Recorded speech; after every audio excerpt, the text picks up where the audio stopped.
Welcome to the Exam Study Expert Podcast, helping you hit the grades of your dreams at school, college, and university through the science of fast learning and lasting memory, the psychology of study productivity, and the secrets to great exam technique.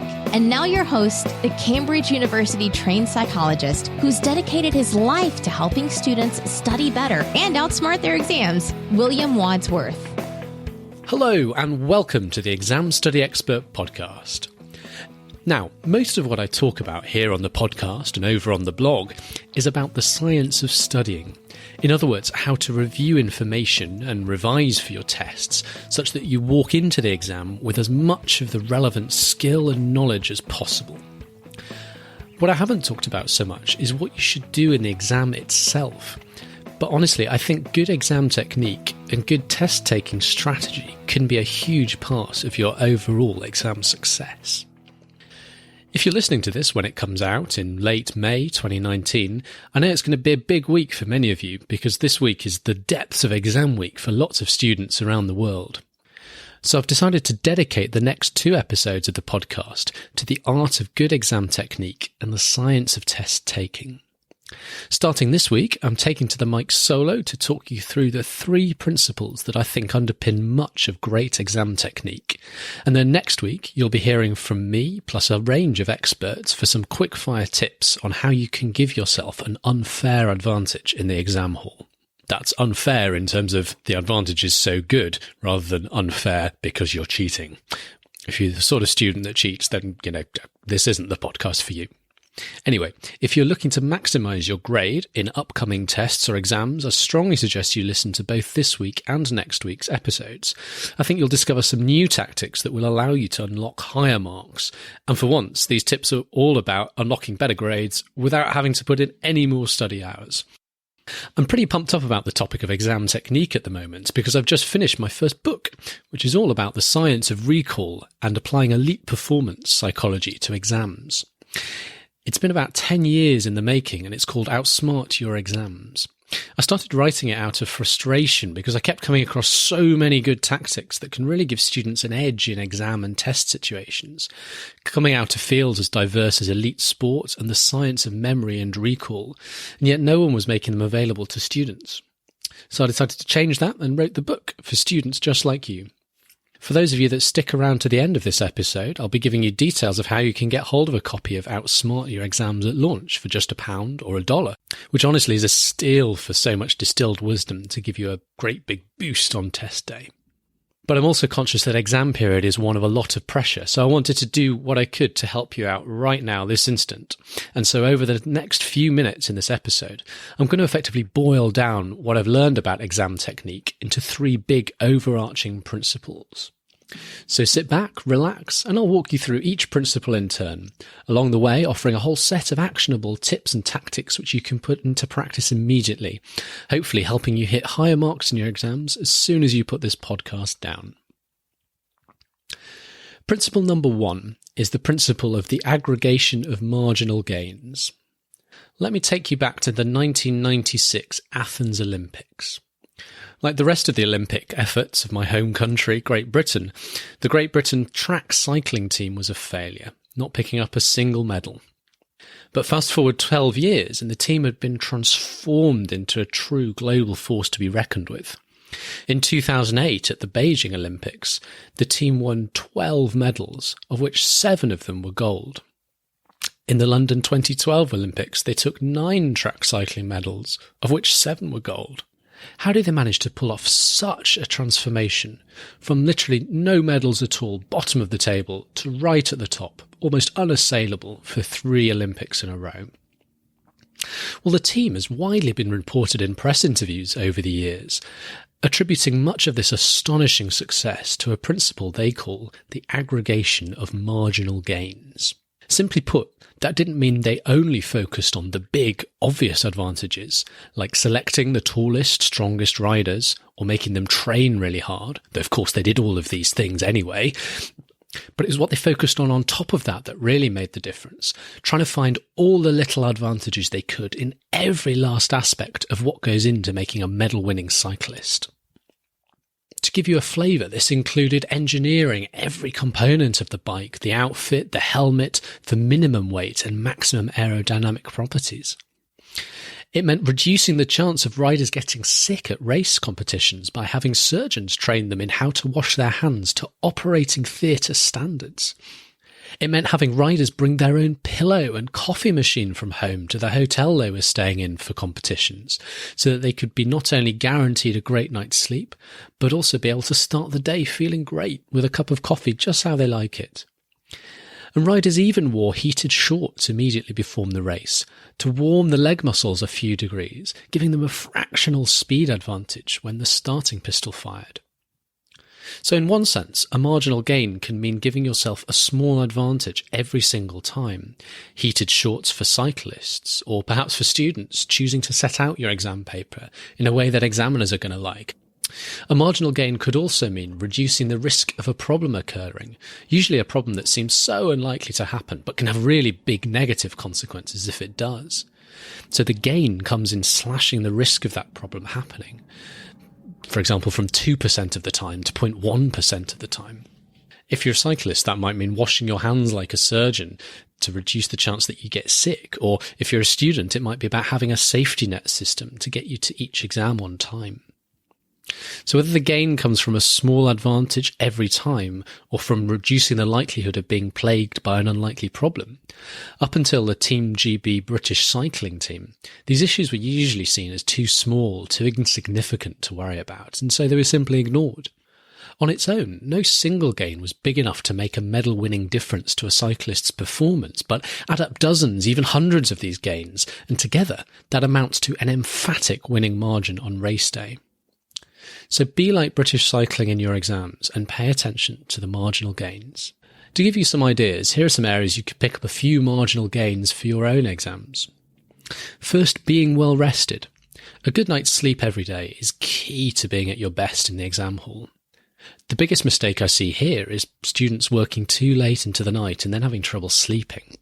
The easiest way to sleep better, according to sleep scientists, and even perhaps especially when you're under stress, is to have a regular bedtime backed up by a regular quitting time, which is at least an hour, if not two, before you try and go to bed. That means you've got at least an hour or two once you've put your books away for the night to allow yourself to relax and to wind down.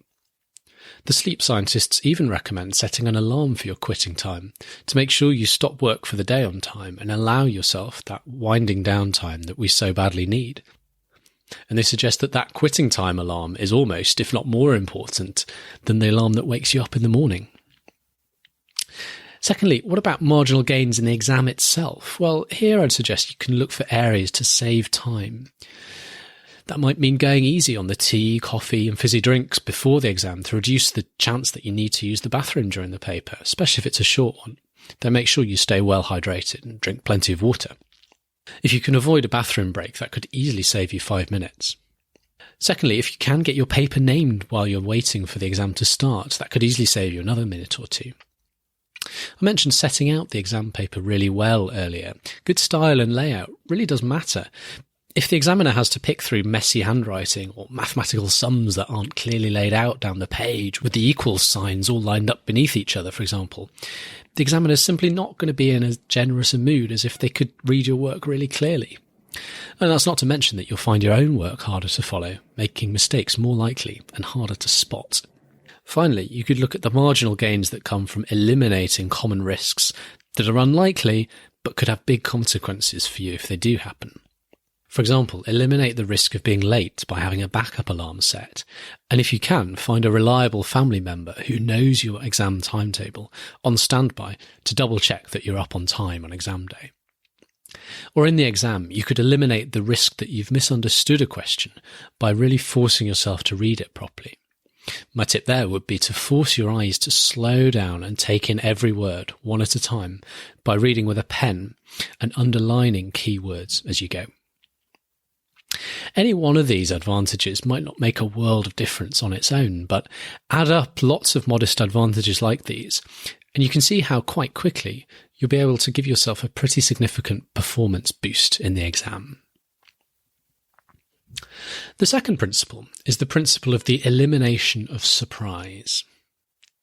Surprise is the enemy of success. Forewarned, you can be forearmed. One powerful way to eliminate, or at least very nearly eliminate, the chance of something important being forgotten is the checklist. The humble checklist may seem like a simple device, but it's increasingly used by people in high-pressure situations where the cost of a mistake can be substantial. Hospitals that use checklists have lower infection rates because they make far fewer mistakes in treatment. Pilots that use checklists fly far safer planes because they're much less likely to make errors that can compromise safety. And Japanese trains or New York subway cars that use checklists run with fewer delays. You can use checklists too, to eliminate mistakes in the otherwise high-pressure situation that is exam week. I like to recommend writing out a custom checklist for every exam you have to sit, which lists out everything you need to take with you for that exam, and then you can physically check off your kit on the checklist as you leave the house.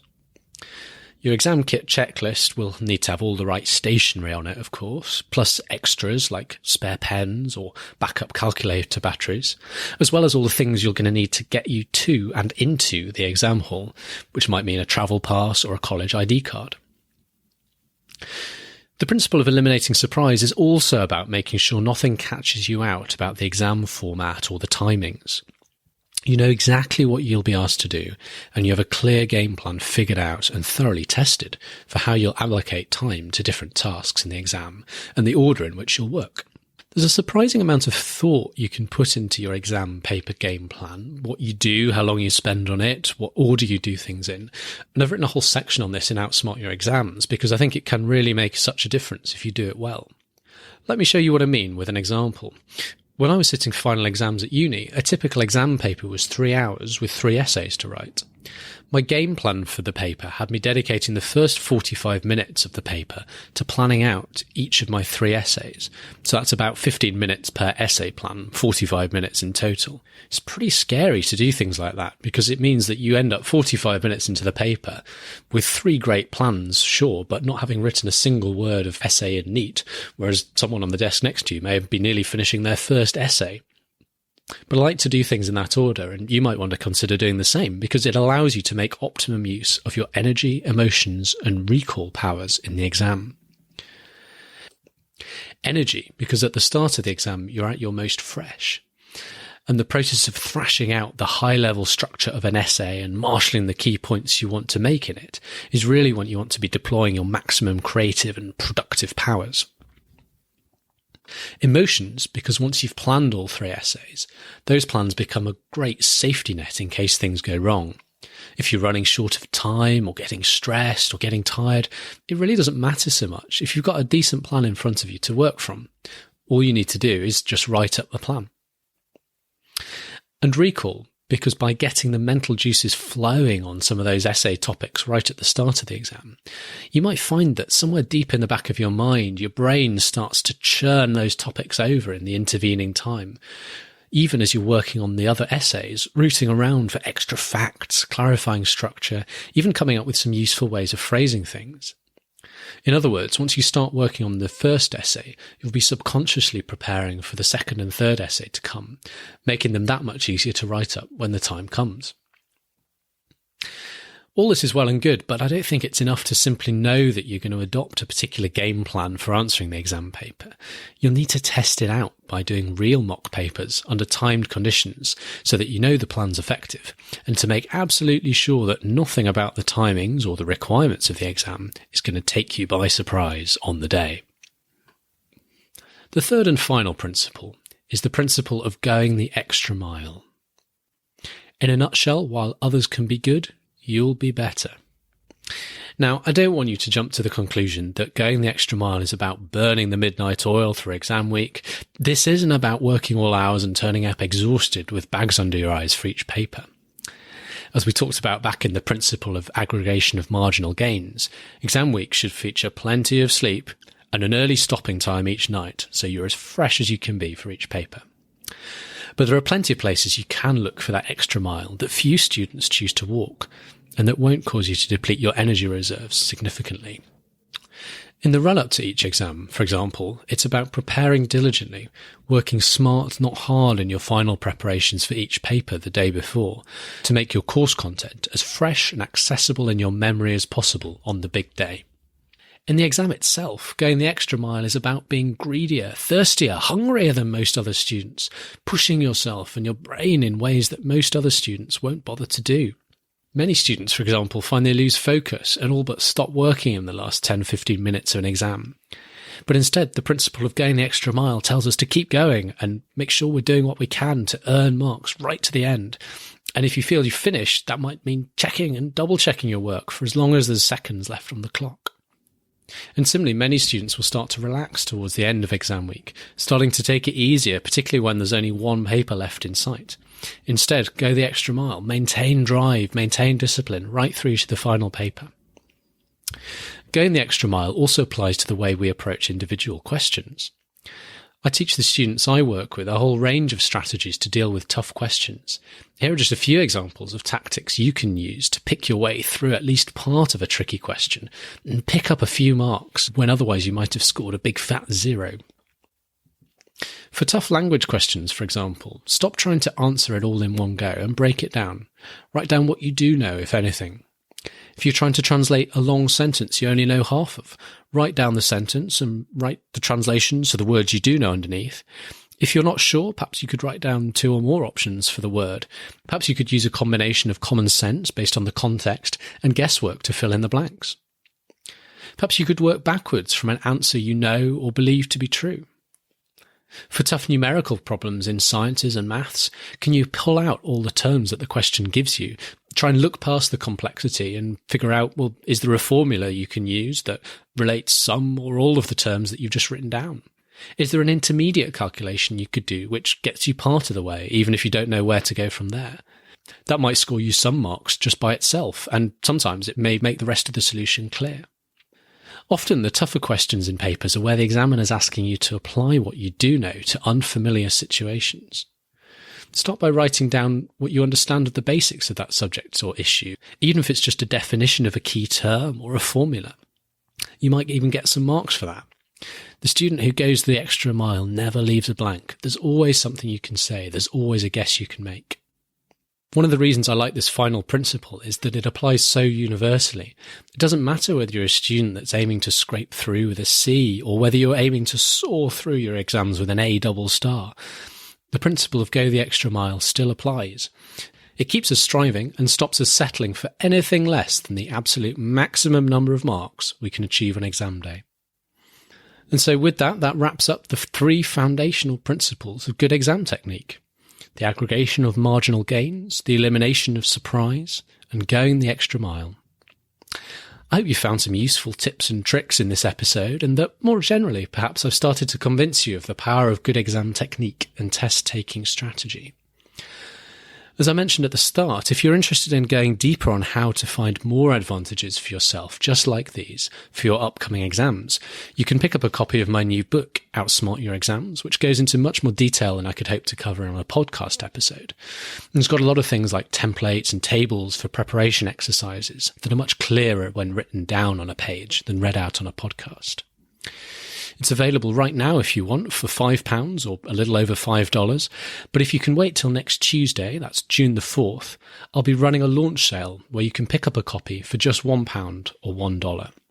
Head over to www.examstudyexpert.com/outsmartyourexams, all one word, where you can find full details. And if you want, you can sign up for an email reminder there to get notified when the deal goes live. If you're listening in the future and you've missed out on the launch deal, the book's always going to be available. Again, head to examstudyexpert.com/outsmartyourexams for details anytime in the future. I do hope you'll be able to join me again on the podcast next week, when we'll be talking about what effectively amounts to a 4th principle of exam success, and probably the one which people get most excited about when I talk to them about it, which is the principle of finding unfair advantages. If marginal gains is about doing lots of little things well and picking up a whole string of small advantages that add together to one big advantage, the principle of unfair advantages is about finding just 1 or 2 tactics, each of which gives you a huge edge in the exam. I'll be joined by a panel of guests contributing their various trade secrets, and I very much hope you'll be able to join me as well. Until then, very best of luck with your studies, and my heart goes out to all of you with exams coming up this week. I'm sure you'll be brilliant. Good luck. Thanks for listening to the Exam Study Expert Podcast. Remember to hit subscribe so you don't miss any future episodes. And please take a moment to write a review for our show in your podcast player.